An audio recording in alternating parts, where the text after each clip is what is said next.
Hello folks, in today's video I show you how to restore deleted photos, videos or screenshots from Motorola G15. Photos, screenshots or videos, if deleted, can be restored within 30 days of deletion from the trash folder.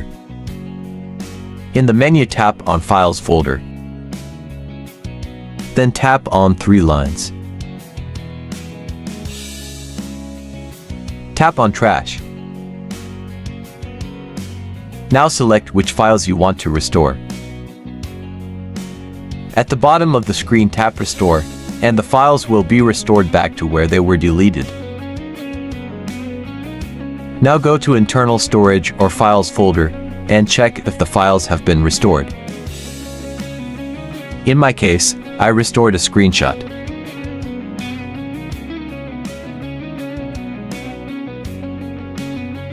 Thanks for watching. Have a nice day and goodbye.